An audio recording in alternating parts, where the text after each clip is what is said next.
35 versículos. Então, hoje vamos cobrir esse capítulo todo, por mais que ele seja extenso, as ideias que temos dele são bem claras e diretas. Levítico capítulo 4. Levítico capítulo 4 diz assim. Nós vamos ler o capítulo todo.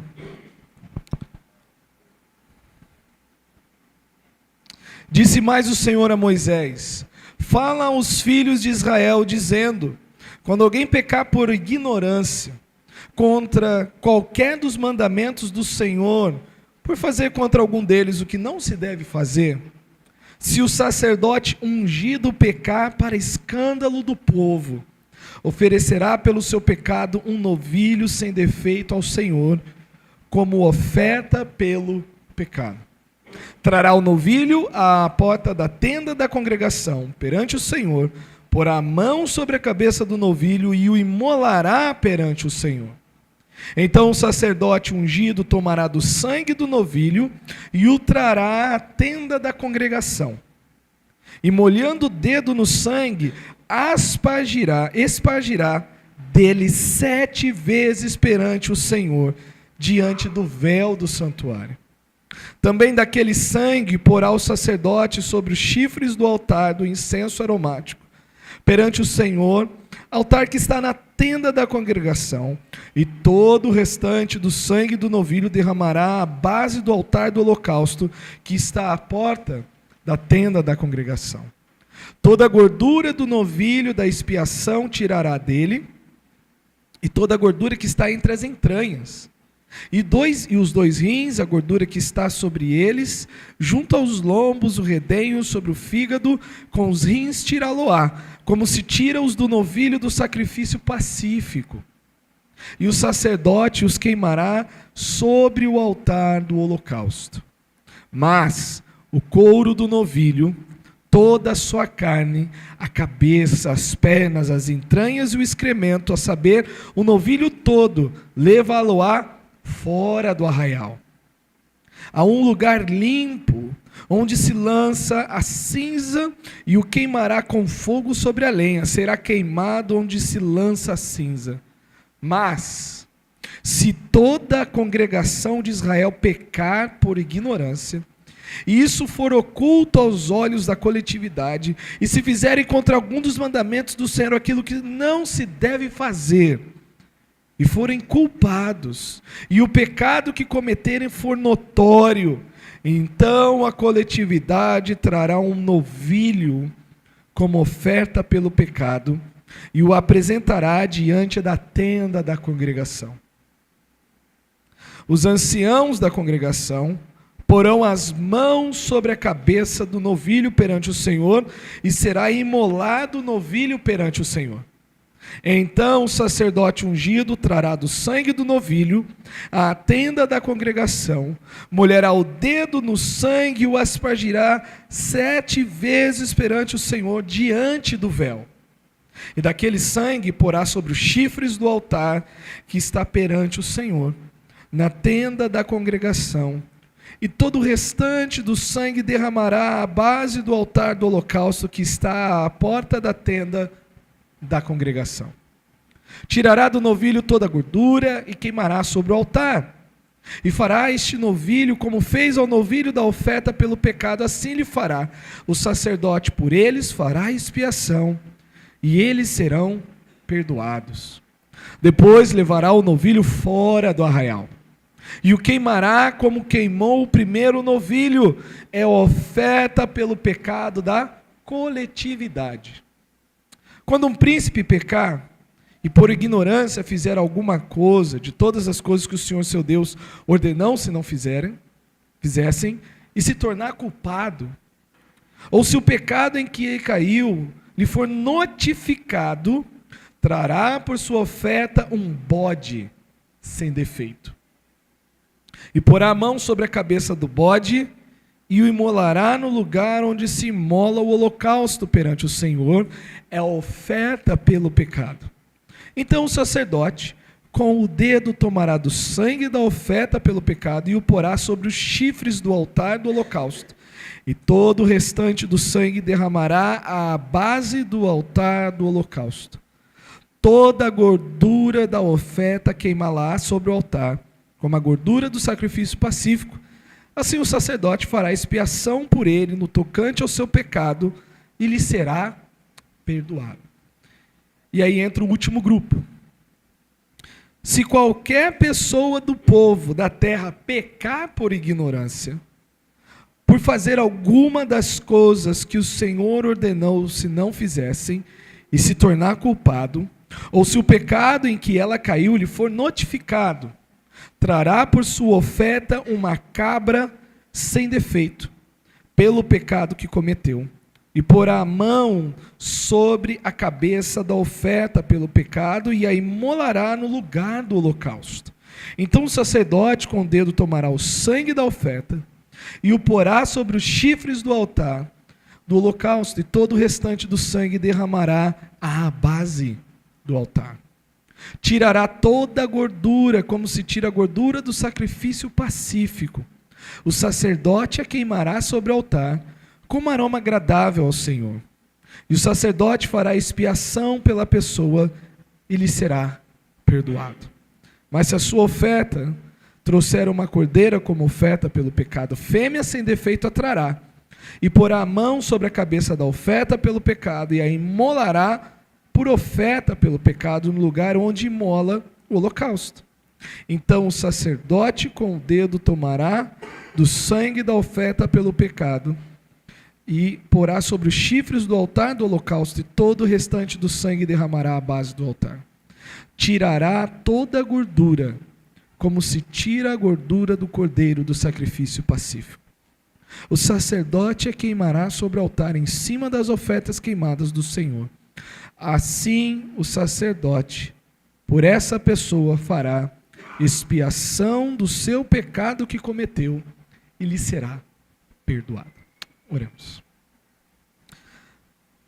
Nós estamos aqui também carecidos do teu perdão, Senhor. Nós lemos uma história que não está distante de nós. Quem de nós não pecou hoje por ignorância? Quem de nós, na nossa fraqueza, fez o que não deveria ser feito, sabendo o que o Senhor requer de nós? Que a tua palavra, mais uma vez, nos aproxime mais de ti, mais do teu Filho, mais da tua cruz. Que o nosso caminhar não seja só pautado pelo mero conhecimento teológico ou interesse por questões peculiares das Escrituras, como o texto de Levítico, mas que nós entendamos a grandeza da obra de Cristo por nós. Se Ele não tivesse vindo, nós necessitaríamos de continuar ou de fazer parte desse ritual, se quiséssemos nos aproximar do Senhor.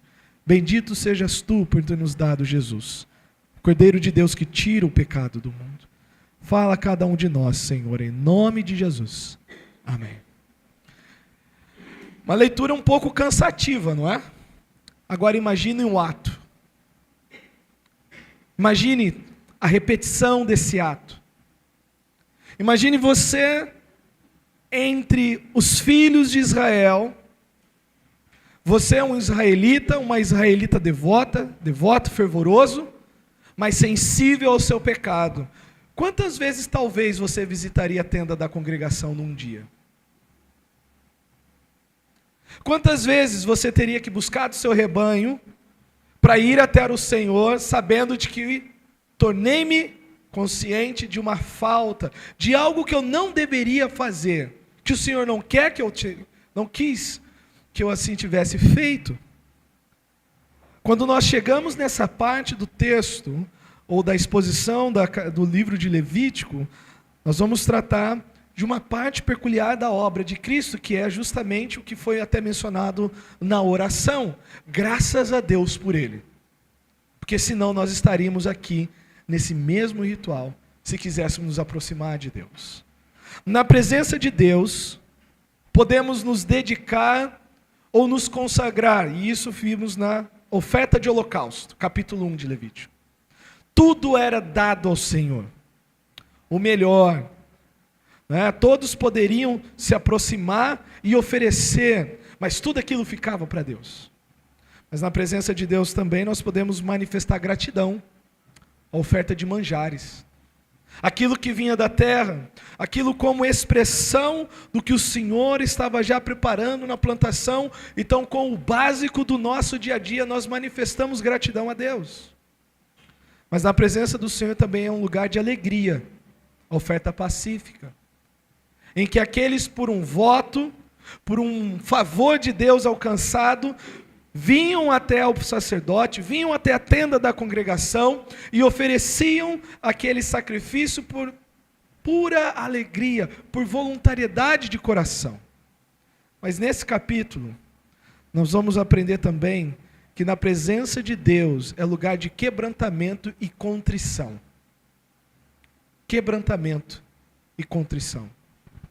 Um puritano chamado Samuel Bolton, no seu sermão sobre as profundezas de Satanás, ele traz uma frase bem interessante.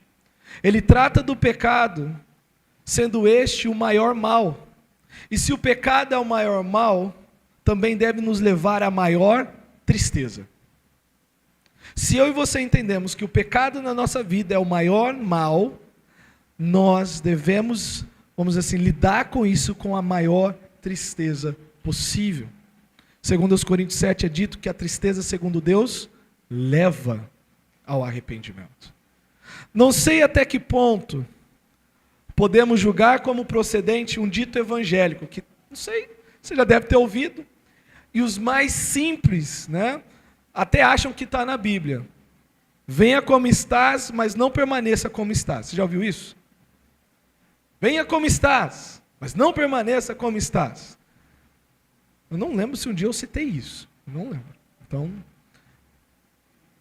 as ofertas pelo pecado e pela culpa do pecado, que é o que nós vamos ver, Deus permitindo, na próxima semana, que é o capítulo 5 e 6, tende a nos mostrar justamente que o pecado não nos permite vir como estamos. Essa ideia de que venha como está, Deus vai te aceitar, mas Ele vai te transformar. Quando você passa por esse capítulo, ninguém poderia se aproximar do Senhor como estava. Ninguém poderia chegar diante de Deus como estava. Algo precisava ser feito antes. No meio do caminho, alguma coisa tinha que mudar para que essa pessoa pudesse se aproximar do Senhor. Pode ser que o evangelista, né, até penso que é um apelo evangelístico, fez isso na maior das boas intenções. Quem quer que tenha cunhado essa expressão. Mas eu não penso que ela é teologicamente correta. Não há como você vir como você está para Deus. Não há como você se aproximar de Deus da forma como você está. O fato de estarmos como estamos é a razão de necessitarmos de um mediador e de um salvador. Por causa dessa nossa condição normal ou natural, é a razão de Cristo ter vindo. O João não pode ir a Deus do jeito que ele está. O Maurício não pode ir a Deus da forma como ele está. E você pode indicar, colocar o seu nome. Eu não posso ir a Deus da forma como estou. Eu preciso de um mediador. Eu preciso de um salvador. Eu preciso me apresentar da forma que Deus espera que eu me apresente. Nós somos tendenciosos e muitas vezes parciais. Deus não. Ele é perfeito em todos os seus atributos. Na mesma intensidade que ele se agrada do que é santo, ele também odeia o que não reflete a si mesmo. Por isso eu e você não podemos nos aproximar dele como nós estamos. Se não há um reflexo dele, se não há uma sombra dele, se não há um vislumbre dele, eu e você não podemos nos aproximar de Deus simplesmente da forma como estamos. Se aproximar de Deus demanda essa introspecção, essa procura ou uma busca em nós para que naquilo que estamos perdidos, nele encontremos o que nos falta. O culto a Deus envolve muitas manifestações. E uma destas que não pode faltar é contrição, o quebrantamento, tristeza pelo pecado. O pecador, quando entrava na tenda da congregação, puxando o seu novilho, sua cabra, o seu bode, ele não chegava com alegria. Imagine a tensão: será que Deus vai me aceitar? Será que Deus vai me perdoar? Será que eu serei aceito por Deus? Diferente da oferta pacífica, oferta de manjares, oferta de holocaustos. Esse ele não entrava de cabeça erguida, entrava de cabeça baixa, na grande expectativa de que tudo aquilo resultasse no alívio da sua consciência para com Deus. Ainda que não tenhamos que oferecer tais ofertas, contudo a presença de Deus tem aos que são sensíveis ao Espírito Santo, cujos corações não abafaram nem entristeceram, estes hão de experimentar essa consciência, e em lugar de oferecer um animal, esses chegarão confessando os seus pecados. Antigamente, na liturgia puritana, havia uma parte do culto em que havia confissão pública de pecados. E havia uma confissão sincera. E se levantavam e diziam: Senhor, eu me irei essa semana. Senhor, eu cobicei o que eu não deveria cobiçar, eu olhei para onde eu não deveria olhar. Pensa fazer isso hoje. Né? Se o ambiente é dominado por graça, você e eu, nós vamos nos sentir confortáveis em confessar os nossos pecados.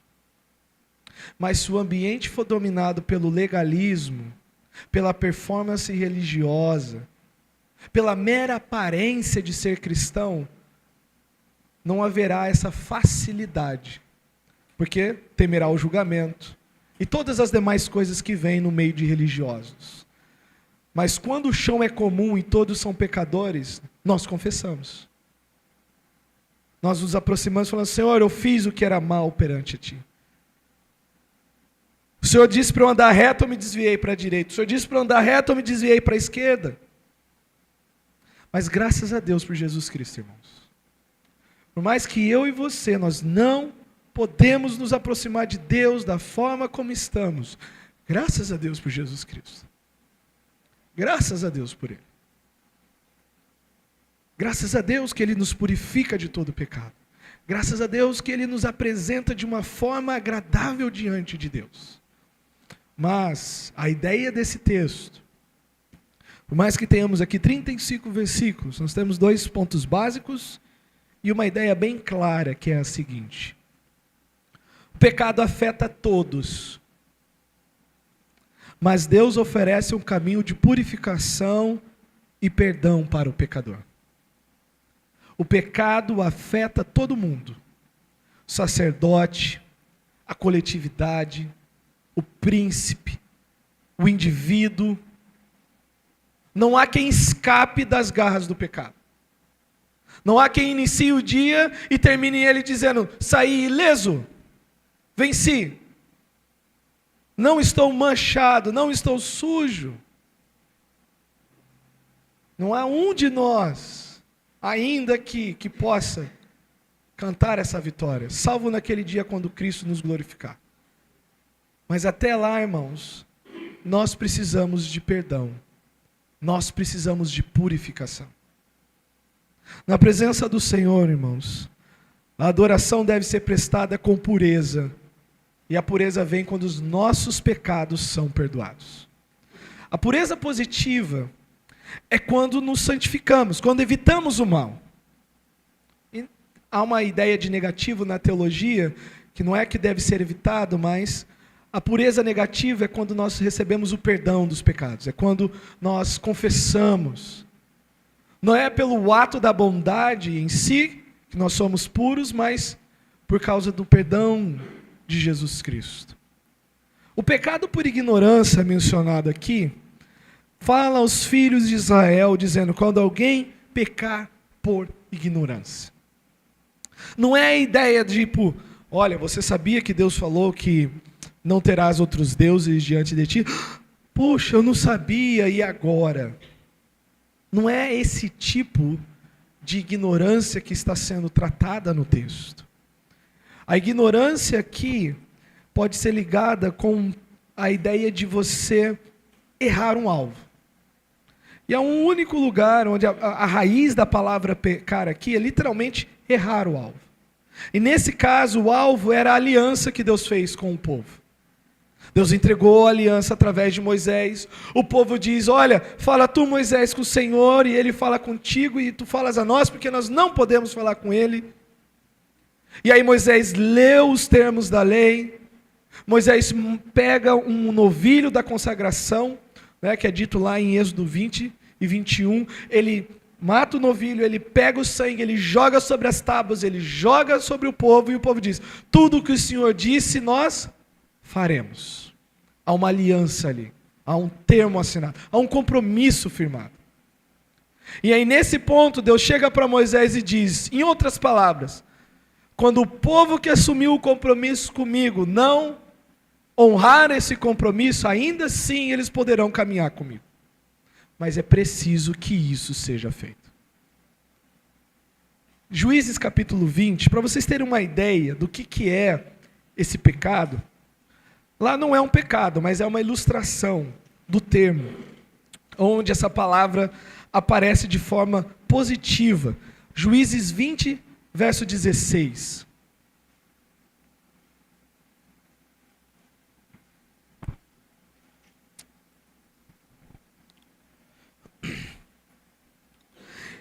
Juízes capítulo 20, versículo 16.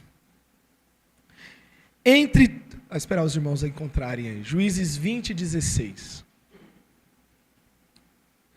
Entre todo este povo, havia 700 homens escolhidos, canhotos, os quais atiravam com a funda uma pedra no cabelo e não erravam.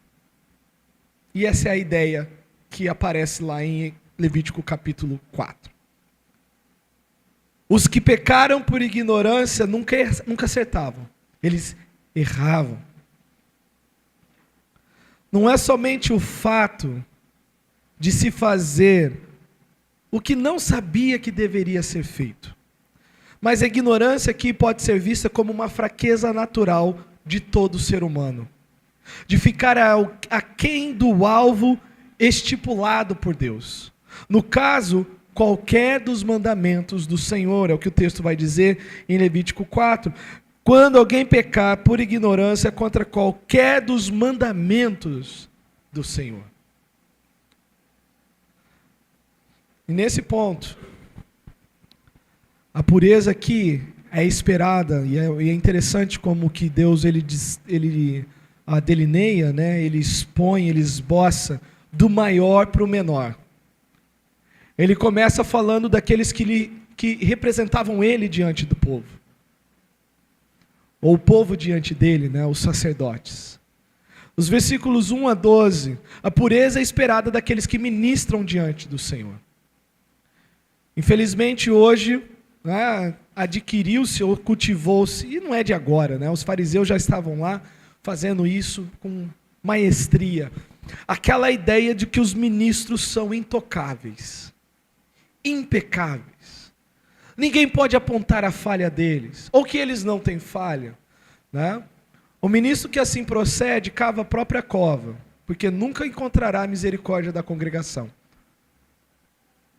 O líder, o ministro, aquele que transmite a palavra, se ele proceder de forma a dar a impressão de que ele nunca erra, pode ter certeza, esse nunca encontrará a misericórdia da congregação.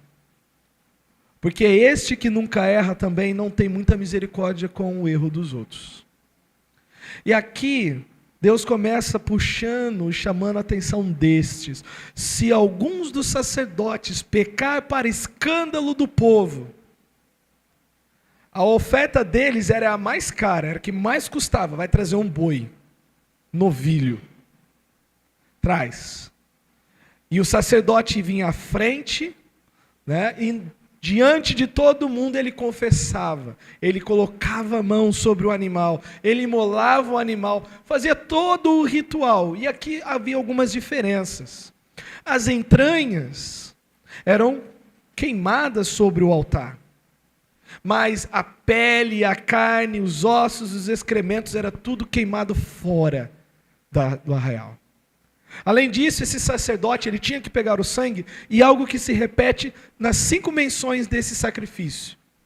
Ele tinha que pegar o sangue e tocar nas 4 pontas do altar, o chifre. Para quem fez aula de tabernáculo, talvez 3 anos atrás, você lembra o que se tipificava o chifre no altar? Quem que correu e tocou no chifre para não morrer? Estou pegando uma história talvez para vocês lembrarem. O irmão de Salomão. Não me mate. Um lugar de favor. Mas também ali é uma demonstração do poder de Deus. O sacerdote ia lá e cobria, tocava os 4 chifres com aquele sangue, na expectativa de restaurar o favor de Deus. Não somente isso, ele tinha que vir no véu, na tenda, lugar que nenhum dos outros iam. E ele tocava também ali no altar de incenso. Por quê? Nós vamos ver depois como que isso afeta as orações. E no final o sangue todo era derramado na base do altar. Não era uma imagem bonita. Não era algo prazeroso. A pessoa saía dali cansada, exausta, tensa. Entrava tensa e deveria sair em paz, mas não é como os demais sacrifícios. Não somente o sacerdote ele deveria prezar por isso, mas a pureza também era esperada de toda a congregação do Senhor. Do líder religioso e da situação da congregação, se eles fizessem algo de forma coletiva, e nós temos vários exemplos de rebelião contra Deus de forma coletiva. Coré, Datã e Abiram, vocês lembram desse? Não, todo o povo é santo. Por que só Moisés e Arão podem ministrar diante de Deus? Nós também somos santos. E aquilo inflamou. Mas ali é pecar com a mão levantada, que é o próximo capítulo. Aqueles que conscientemente levantam o punho e desafiam a Deus. Um outro pecado coletivo que pode vir à lembrança de uma pessoa que manchou a congregação. Quem lembra? Acã. O povo todo pagou. Perderam uma batalha por causa disso. Não só na presciência de Deus essas coisas estavam lá, mas para o ensino do coração daquelas crianças que, por mais que tivessem cabelos brancos, estavam engatinhando na presença de Deus. Não é o que a palavra diz em Gálatas 4, que a lei veio como um aio, como um tutor, como um professor, como um pedagogo, pegando aquelas pessoas que não sabiam nada da vida com Deus e doutrinando em vários aspectos, em cada detalhe de todos os lados da vida, para que eles entendessem o que é uma vida com Deus. Os versículos 13 a 21 fala do pecado da congregação, e a congregação também tinha que trazer um boi. E o mesmo ritual, vai lá, marca as pontas do altar, separa as partes que deveriam ser queimadas sobre o holocausto e o que deveria ser queimado fora do arraial.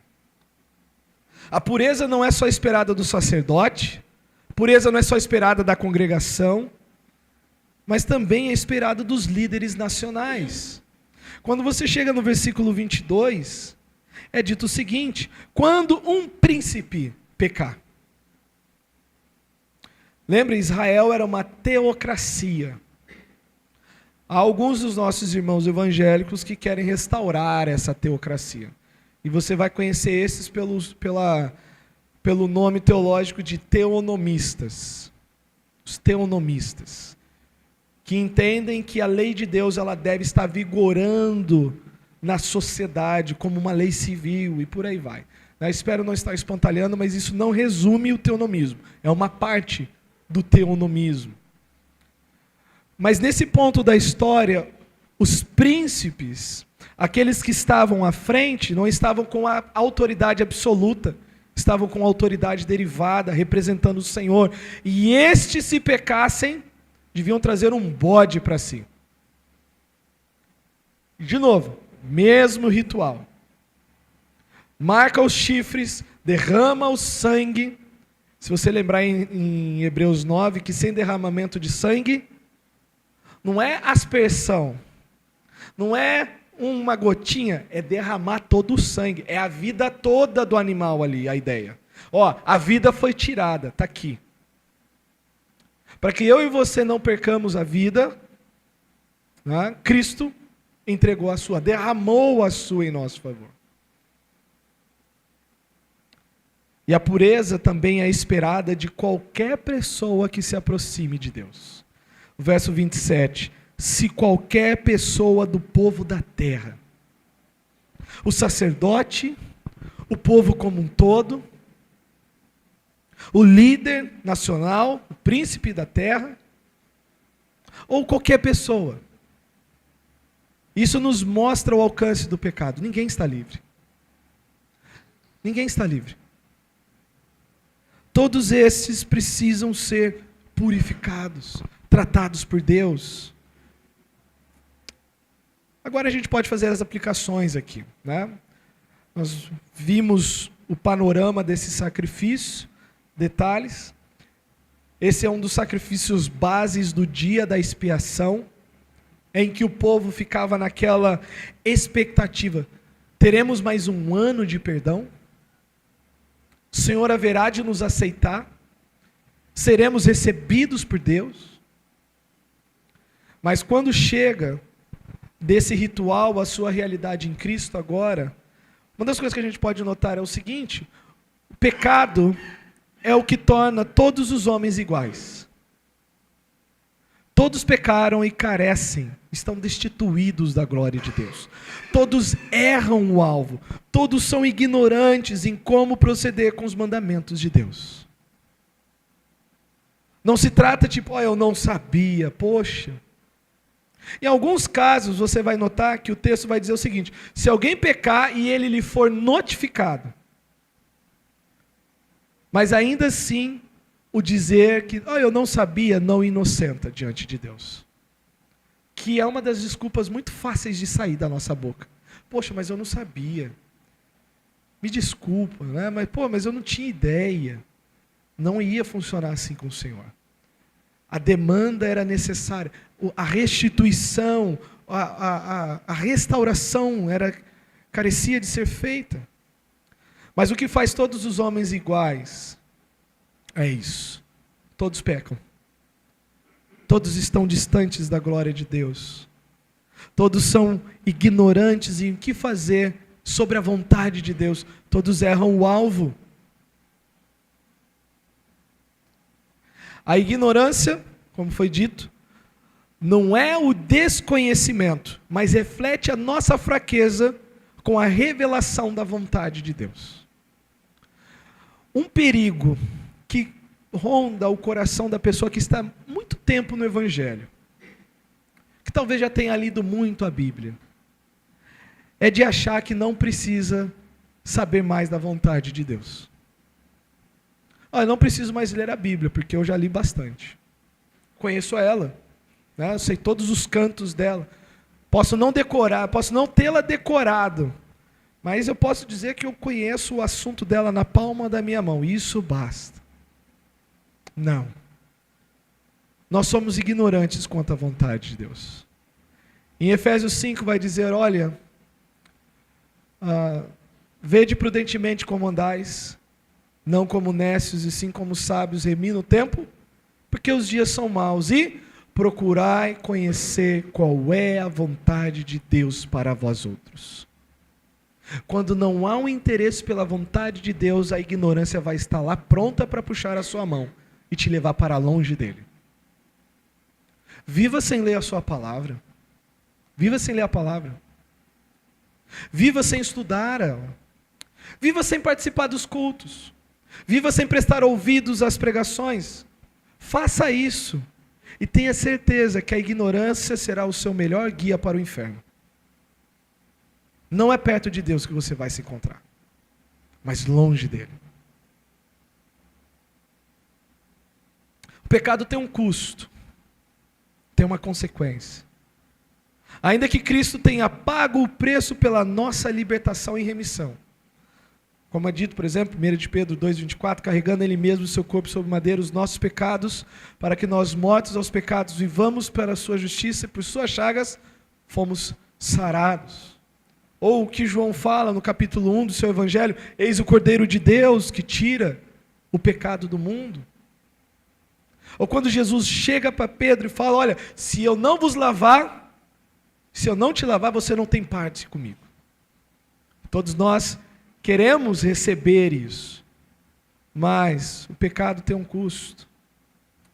Todavia, a cobrança é pesada àqueles que a cometem. Tem consequência, irmãos. O pecado ele é um engano. Hebreus 3 vai falar, olha, cuide para que ninguém seja pego com o coração endurecido pelo engano do pecado. Tiago 1,13, cada um é tentado pela sua própria cobiça quando essa o atrai e o seduz. Enquanto desviarmos os olhos e os ouvidos à palavra, o pecado vai ganhar terreno. A ignorância vai se expandir. E facilmente vamos nos ver nessa situação. Ah, Senhor, fiz aquilo que não deveria contra os seus mandamentos. O texto também nos mostra que a vontade de Deus deve afetar todas as esferas da vida humana, da religiosa à civil, da coletiva à particular. Aqueles que estão ministrando, aqueles que estão governando, daqueles que estão juntos no nome do Senhor e daqueles que estão sozinhos na sua presença. A vontade de Deus tem que permear tudo. A vontade de Deus tem que permear tudo. A oferta pelo pecado era necessária para se obter o perdão dos pecados. Você não tem o perdão dos pecados remediando o seguinte, bom, eu pequei, eu vou frequentar mais o culto. Eu pequei, então eu vou pensar aqui como é que eu posso compensar isso. Vou ler mais a palavra essa semana. Eu vou até orar de joelhos. Digo para vocês que na minha meninice, na minha vida cristã no início, eu agia assim. Tentava barganhar. Não, eu sei que eu fiz algo errado, então dessa vez eu vou mostrar. Eu sei que o arrependimento gera frutos, mas o arrependimento não barganha, não negocia. Se você está nessa condição, não há nada que você possa oferecer para Deus de você. Você pode chegar com o que for em tuas mãos para Deus. Se não for o que Ele te proporciona, você não será aceito. Ele nos deu Jesus. Você pode vir aos cultos, você pode se reeducar socialmente, você pode se afastar, talvez, daquelas coisas mais gritantes e desprezíveis da sociedade, e ainda assim não ter um coração voltado para Deus. Pode querer ou desejar estar no meio de pessoas evangélicas e não ser um evangélico. Se você não resolver a situação dos seus pecados com Deus, você não será aceito. Você precisa desse cordeiro diante dele.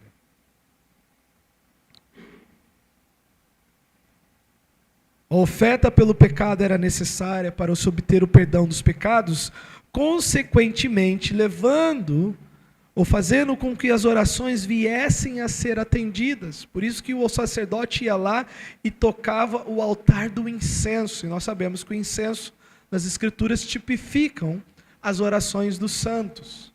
Sobe em aroma agradável a Deus. Aonde há pecado, não há esse incenso, não há esse aroma. Nada vai à presença dele.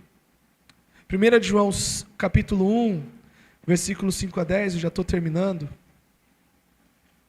1 de João capítulo 1, 5 a 10, João ele diz o seguinte: ora, a mensagem que da parte dele temos ouvido e vos anunciamos é esta, que Deus é luz, e não há nele treva nenhuma. 1 João capítulo 1, versículos 5 a 10. Se dissermos que mantemos comunhão com ele e andarmos nas trevas, mentimos e não praticamos a verdade.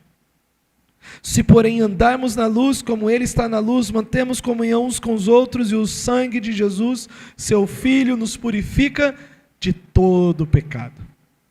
Se dissermos que não temos pecado, algumas traduções trazem pecado nenhum, que é para dar uma ênfase, mas o termo nenhum não tem.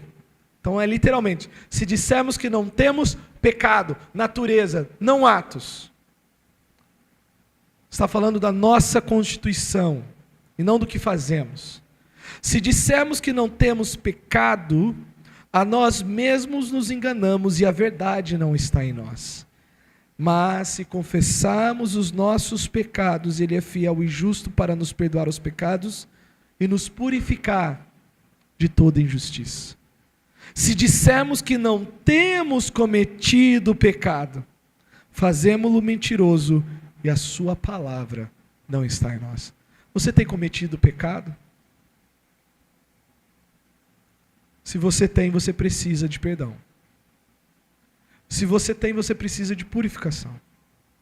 Se você não tem, o texto vai te chamar de mentiroso. Como é dito, ninguém escapa. Não há um de nós aqui que escapa. Mas todos nós, podemos escapar para Deus por meio de Jesus Cristo. E para finalizar, o pecado era visivelmente tratado fora do arraial, como uma lembrança da seriedade do pecar contra Deus. Não era algo que se tratava perto da tenda, daquilo que simbolizava a presença de Deus, não, era para lá fora.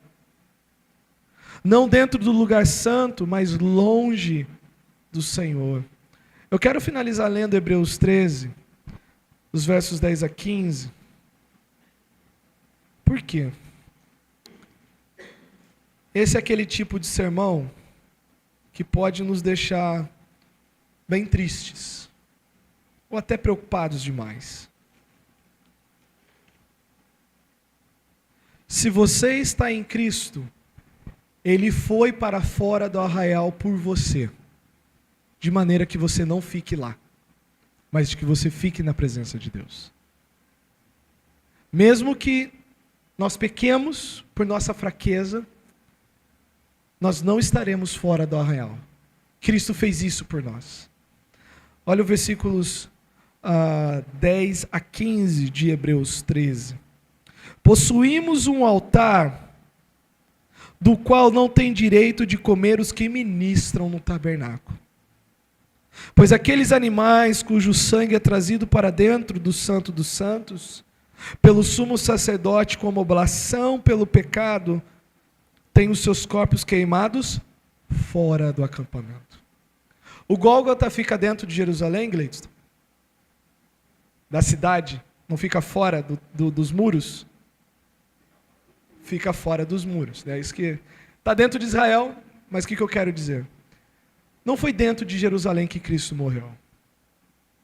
Ele morreu fora do arraial. Ele morreu fora dos muros. Por isso também, Jesus, para santificar o povo,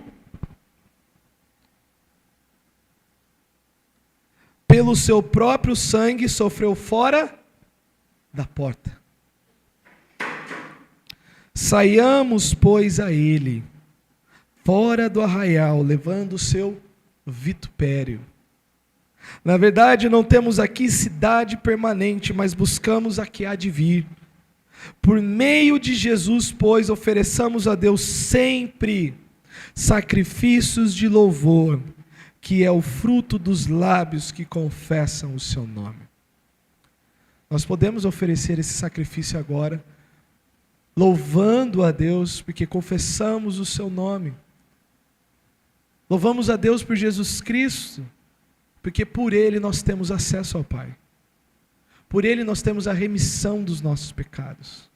Por Ele nós temos a remoção da cédula de dívida que estava cravada contra nós. Por Ele nós somos salvos totalmente, porque Ele vive para sempre intercedendo por nós. E conforme o cântico que foi cantado semana passada, seguro ali eu estarei, enquanto Ele estiver na presença do Pai. Se você tem negócios para resolver com Deus, resolva hoje e agora. Vá até Ele. Peça perdão pelos seus pecados. Confesse os seus pecados. Você não precisa vir com nada aí nas suas mãos. Você precisa simplesmente ir com o seu coração para Deus. Confesse, arrependa-se e receba perdão. Vamos orar. Bendizemos a Ti, Senhor. Conforme o Salmo 103 diz, bendize o Senhor a minha alma e tudo que há em mim, bendiga o seu santo nome.